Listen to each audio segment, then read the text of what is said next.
வேத ரக்ஷணம் மாத்திரம்தான் இந்த உலகத்தை காப்பாற்றுற சக்தி உடையது அப்படின்னு திடமாக நம்பின மகாபெரிவா நிறைய வேத பாடசாலைகளை நிறுவனத்துக்காக தன்னுடைய வாழ்நாள் முழுக்க உழைச்சார். அவருடைய முயற்சியின் காரணமாக நிறைய குழந்தைகள் வேதம் பயில்கிறார்கள். அந்த வேத மந்திரங்கள் வீட்டில் ஒலிப்பதால் என்ன சக்தி கிடைக்கும்? அதை தவிர இந்த மார்கழி மாதத்தில் விடிகாலையில் எழுந்திருந்து நம்ம கர்மானுஷ்டாங்களை எல்லாம் பண்ணி நல்ல வேத மந்திரங்களை நாம் வீட்டில் ஒலிக்க செய்வதால் என்னென்ன நற்பலன்கள் உடலுக்கும் உள்ளத்துக்கும் கிடைக்கும் அப்படிங்கிறத வேதம் படித்த ஒருவர் வாயால் நாம் விளக்க கேட்போம். நன்றி. பல்லாண்டங்கள் பாடி எல்லாம் சுப்பிரபாத சேவைகள்லாம் பண்ணி பகவானுக்கு பண்றது. அப்படி இந்த நடுர் மாசத்துல உஷற்கால காத்தாலே பிராம முகூர்த்தத்துல எழுந்து நித்திய கர்மானுஷ்டானங்கள்லாம் பண்ணி ஜபங்கள்லாம் பண்ணா ஒரு ஆத்ம சுத்தி அப்படியானது ஏற்பட்டு சரீர நல்ல ஒரு திடமானது ஏற்படுறது. மனசும் புத்தியும் ஒரே இடத்துல பகவான் இடத்திலேயே சங்கல்பமாறுது. அப்படி இந்த தனுர்மாசம் ரொம்ப அவ்வளவு விசேஷம். இந்த பூஜைகள் பண்றது, ஜபம் பண்றது, தானங்கள் பண்றது, யஜ்ஞங்கள் பண்றது, இதெல்லாம் பல மடங்கு பலன்களும் ஜாஸ்தியா கொடுக்கிறது. அப்படின்னு இந்த மாசத்தை பத்தி சொல்லிட்டே போகலாம். அப்படி இந்த மாசத்துலதான் நிறைய உற்சவங்கள் எல்லாமும் வர்றது. வைகுண்ட ஏகாதசி வருது, பரமேஸ்வரர் ஆர்திரா தரிசனம் வர்றது. சோ இந்த தனுர் மாசத்துல அப்பேற்பட்ட ரொம்ப விசேஷம். அதுல வேத பாராயண ஸ்ரவணம் அப்படிங்கிறது ரொம்ப கேட்டாலும் கிடைக்காது. யஜ்ஞங்கள் பலவிதமான யஜ்ஞங்கள் இருக்கு. லேக்கன யஜ்ஞம் அப்படிங்கிறது பகவான் நாமாக்களை எழுதிண்டே இருக்கிறது பெரிய யஜ்ஞமா. அதனாலதான் ராம ராம கிருஷ்ண கிருஷ்ணா சிவ சிவா எல்லாம் நிறைய எழுதுறாங்க. வாச்ச யஜ்ஞம்னு பேரு. பகவான் நாம சொல்லிண்டே இருக்கிறது வாச்ச யஜ்ஞம். வேதங்களை சொல்லிண்டே இருக்கிறது வாச்ச யஜ்ஞம்னு பேரு. ஸ்ரவண யஜ்ஞம்னு பேரு. பகவான் நாமாக்களையும் வேத மந்திரம் கேட்டுட்டே இருக்கிறதே யஜ்ஞம் அப்படிங்கிறார். அப்படி இன்னைக்கு ஸ்ரவண யஜ்ஞம் நம்ம எல்லாம் இங்க பண்ண போறோம். ஒரு மணி நேரம் வேத பாராயணம் நடக்க போகுது. முக்கியமான ஒரு வேத பாகங்கள்லாம் இன்னைக்கு யாகங்களுக்கு சொல்லக்கூடிய மந்திரங்கள்லாம் இன்னைக்கு வேத பாராயணம் நடக்க போகுது. ரொம்ப விசேஷமான பாகங்கள். முக்கியமா வேதங்களை சிரவணம் பண்ணாலே எல்லா பாவங்களும் போயிடுறது. அந்த வேத சப்தங்கள் நார்மலா நம்ம பேசும்பொழுது அந்த காற்று அலைகள்ல அந்த சப்தங்கள் எல்லாம் காத்துல போயிடுறது. ஆனா அந்த வேத சப்தங்கள் மட்டும் இப்போ ஒரு வாட்டி நம்ம ஒரு மந்திரத்தை சொல்லிட்டோம்னா அந்த மந்திரத்தினுடைய சப்த அலைகள் அங்கேயே நிக்கிறது. அது எங்கேயுமே போகிறது இல்லையா? அதனாலதான் பகவான் நாமாக்களை சொல்லிட்டே இருக்கணும். வேத சப்தங்கள் சொல்லிட்டே இருக்கிற இடத்துல ஒரு நல்ல ஒரு வைப்ரேஷன் இருக்கணும் அப்படின்னு சொல்றா. அது என்ன அப்படின்னா இன்னைக்கு ரிசர்ச் எல்லாம் பண்ணிட்டு இருக்காங்க.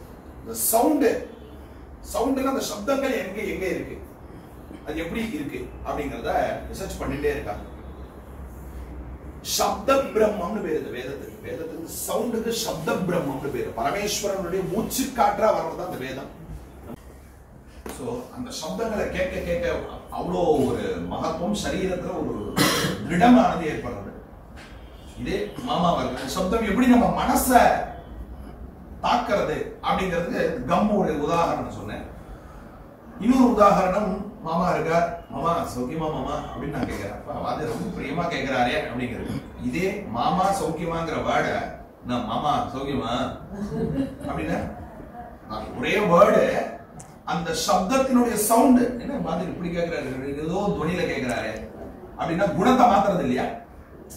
சோ சப்தத்துக்கு அவ்வளவு மகத்துவம் உண்டு அப்படிங்கிறதுக்காக எக்ஸாம்பிள் சொல்றேன். சோ அப்படி இந்த வேத சப்தங்கள் ரொம்ப ரொம்ப ரொம்ப ரொம்ப இம்பார்ட்டன்ட். கிடைக்கவே கிடைக்காது. இத முதல்ல அந்த கேட்கறதுனாலே பலன். மாமா நீங்க சொல்ற ஆனா அதோட மீனிங் ஒண்ணு புரியல மாமா. மீனிங்க்கு ரெண்டாவது தான். இது அந்த சப்தத்துக்கு தான், சவுண்டுக்கு தான் இங்க மகத்துவம்.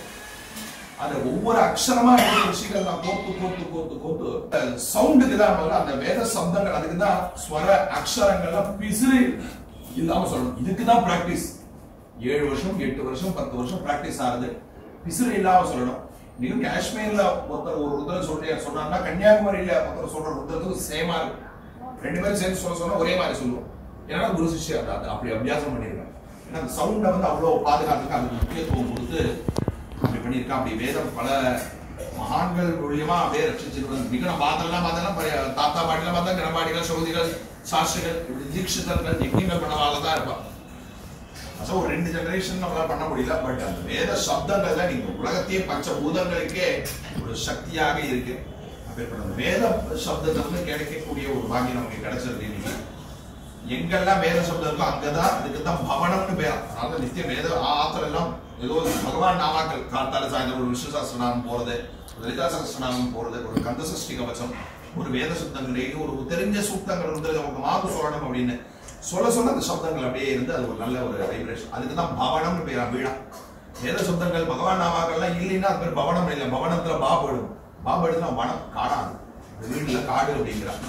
ஸோ அப்படி இன்னைக்கு ஒரு சுத்தமான குழந்தை எல்லாம் வந்திருக்காங்க.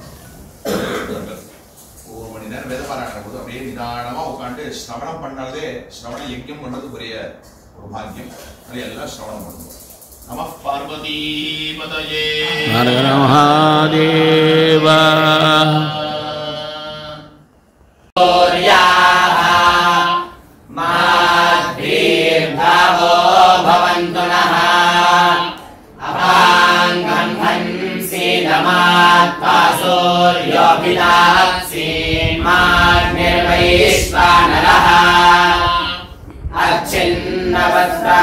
प्रजा अनुवीक्षस्वानुत्वा दिव्या वृष्टिः सचता समुद्रान् समासृपत् स्वर्गानपाम् पते वृषभ इष्टागानाम् पुरीशम् वसानः सुहृतस्य लोके तत्र गच्छ यत्र पूर्वे परेताः मेद्यो पृथिवी जानहिमै यज्ञम् मीमिक्षता